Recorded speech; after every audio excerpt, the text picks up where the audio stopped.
Kasih karunia dan damai sejahtera Allah Bapa kita dan anaknya Tuhan Yesus Kristus menyertai saudara. Amin. Shalom saudaraku yang terkasih, di dalam nama Tuhan Yesus Kristus senang bisa menyapa saudara di tempat saudara berada hari ini, dalam dimensi yang berbeda, tetapi dalam dunia yang sama. Sebagai insan yang diciptakan untuk Tuhan, sebelum melakukan rangkaian aktivitas kita pada hari ini, marilah kita mengawalinya dengan mendengarkan firman Tuhan. Firman Tuhan untuk kita pada hari ini tertulis di dalam kitab 1 Yohanes pasal yang keempat ayatnya yang ke-16. Demikian pembacaan firman Tuhan. Kita telah mengenal dan telah percaya akan kasih Allah kepada kita. Allah adalah kasih. Dan barang siapa tetap berada di dalam kasih, ia tetap berada di dalam Allah. Dan Allah di dalam dia. Demikian pembacaan firman Tuhan.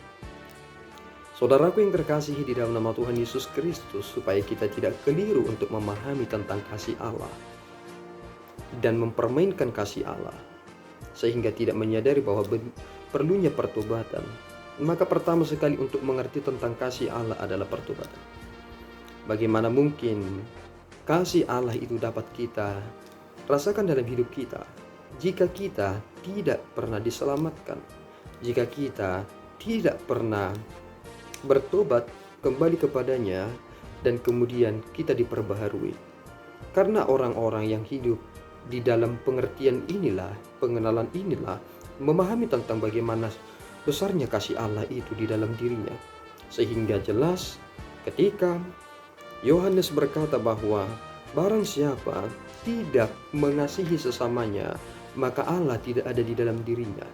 Tentu ini adalah pengertian yang sangat penting untuk kita renungkan. Bahwasanya ketika saudara tidak mengalami Allah, bagaimana saudara akan dapat berkata bahwa inilah Allah yang sesungguhnya, beginilah sifatnya, dan inilah ciri yang harus disampaikan dan harus dinyatakan dalam dunia ini. Tentu saudara harus mengalaminya. Kita harus mengerti bahwasanya kasih itu bukanlah sesuatu hal yang murni lagi ketika seseorang berdosa. Tentu ada kasih di dalam seseorang itu. Salah satu bentuk nyata, sederhana seseorang mengasihi adalah ketika ia mengasihi dirinya. Ia tahu untuk memilih hal apa yang terbaik baginya, hal apa yang ia sukai dan lain sebagainya. Tetapi, apakah itu sempurna? Apakah hal itu dapat dinyatakan sebagai suatu bentuk yang begitu objektif? Terkadang kita memiliki kasih yang relatif. Subjektivitas kita dalam memahami segala sesuatu itu lebih tinggi, dan akibatnya kita sering sekali memisah-misahkan antara yang ini dan yang itu. Padahal kita memahami bahwasanya Allah menunjukkan hal itu kepada kita supaya ini menjadi patokan hidup kita. Saudaraku yang terkasih, kita telah mengenal dan telah percaya akan kasih Allah kepada kita. Allah itu adalah kasih. Dan dalam kitab Kejadian kita mengerti itu, bahwa komunitas pertama yang ditunjukkan tentang eksistensi Allah adalah kasih. Mengapa Allah itu adalah kasih? Tentu kita harus berhati-hati tentang hal ini. Bahwasanya ada dua hal yang kita lihat yang saling bertahutan antara yang satu dengan yang lain. Ketika orang-orang ingin melakukan hukum Taurat, mereka terjatuh kepada hal yang bersifat lahiriah. Dan akibatnya ada fanatisme yang tidak semestinya dibenarkan, karena mereka menjadi sangat sombong dengan apa yang mereka telah lakukan itu.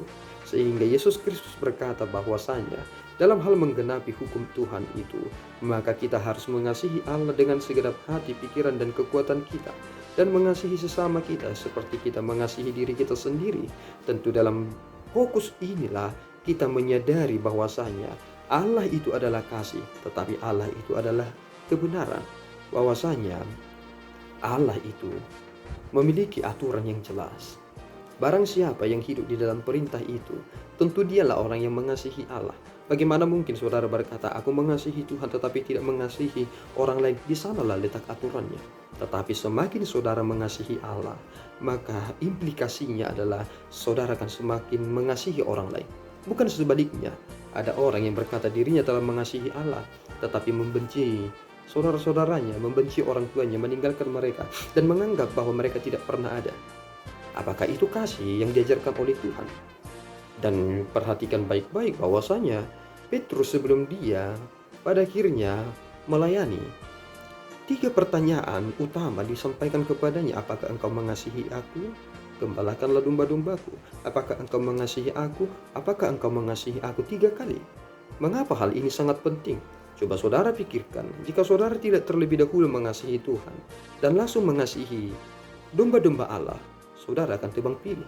Saudara akan melihat mana domba yang lebih gemuk dan saudara akan melayaninya, karena saudara mendapatkan keuntungan darinya.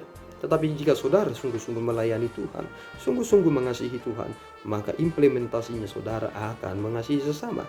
Tetapi bahayanya adalah karena Allah tidak langsung berkata dan menjawab saudara berkata, aku mengasihi Tuhan. Tuhan tidak langsung menjawab itu, sehingga kita merasa bahwa Tuhan mengasihi kita, kita sungguh mengasihi Dia. Tetapi bukti nyata yang dikatakan dalam nats ini adalah, jika kamu mengasihi Tuhan tetapi tidak mengasihi sesamamu, itu adalah dusta dalam dirimu. Mengapa? Karena ini adalah respon langsung dari orang-orang yang dapat melihat saudara. Mari saudaraku, kita tunjukkan ini supaya ini bukan hanya omong kosong belaka, bualan belaka, yang seolah-olah kita bangga dengan identitas kita sebagai orang Kristen, tetapi kita tidak belajar mengasihi sebagaimana Allah telah mengajarkan itu kepada kita. Mari kita meminta pertolongan dari Tuhan, supaya kita dapat melakukan kasih yang sesungguhnya. Bukan kasih yang menuntut balasan, tetapi kasih seperti yang dilakukan Yesus Kristus, benar-benar berkorban sepenuh hati dan menyelesaikan sampai tuntas. Tuhan Yesus memberkati kita berdoa. Ya Tuhan, kami bersyukur atas berkat-Mu, Engkau sangat mengasihi kami. Dan kami telah menerima anugerah pemberian-Mu, penebusan-Mu kepada kami, lewat pertobatan kami di dalam iman kepada Kristus. Bimbing kami Tuhan, yang telah merasakan kasih-Mu, supaya hal itu hidup dalam diri kami. Semakin kami mengasihi Engkau, dan semakin kami mengasihi sesama kami. Kami orang lemah Tuhan, kami mohon bantuan-Mu, pertolongan-Mu Bapa, supaya kami sempurna dalam hal mengasihi. Terpuji Engkau ya Bapa, di dalam Yesus kami telah berdoa dan mengucap syukur. Anugerah Tuhan kita Yesus Kristus, kasih setia Allah Bapa, dan persekutuan Roh Kudus menyertai saudara. Amin. Tuhan Yesus memberkati.